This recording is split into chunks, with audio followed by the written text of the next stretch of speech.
আসসালামু আলাইকুম। নতুন একটি ভিডিওতে সবাইকে স্বাগতম। বন্ধুরা, দীর্ঘদিন পর একটু গ্রামীণ আবহাওয়ায় অর্থাৎ গ্রামীণ পরিবেশে বসবাসের যে একটি আনন্দ বা সুখ অর্থাৎ গ্রামের একটি বিকাল উপভোগ করতে এসেছি আমার ছেলেকে নিয়ে। এটি ক্যান্টনমেন্টের পাশেই একটি মাঠ। তো এই রকম দুবলা ঘাস দেখে ছোটোবেলার অনেক স্মৃতির কথা মনে পড়লো। তো যাদের ছোট বাচ্চা আছে বা ছেলে আছে, বিশেষ করে এরকম মাঠ ঘাট বা গ্রামীণ পরিবেশে বেড়ে ওঠার যদি সুযোগ পেয়ে থাকেন, অবশ্যই এগুলো ওদেরকে দেওয়ার চেষ্টা করবেন। দেখুন, ছোটোবেলায় এই দুবলা ঘাস আমরা ছোট ছোট কাঁচি দিয়ে কেটে আমাদের ছাগলের খাওয়াতাম। তো সেই স্মৃতিটা খুব মনে পড়ছিল।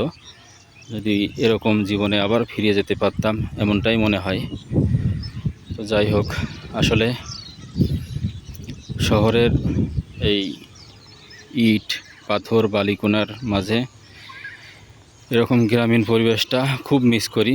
যদিও আমার গ্রামে বেড়ে ওঠা, তারপরও গ্রামের এই আবহাওয়া বা এরকম গ্রামের যে মেঠো পথ, এভাবে আর হাঁটার সৌভাগ্য হয় না কর্মব্যস্ততার কারণে। তো আজকে ছেলেকে নিয়ে এদিক দিয়ে একটু ঘুরতে এসে বেশ ভালো লাগলো। তো ভাবলাম আপনাদের সাথে শেয়ার করি। দেখা হচ্ছে পরবর্তী কোনো ভিডিওতে। ধন্যবাদ।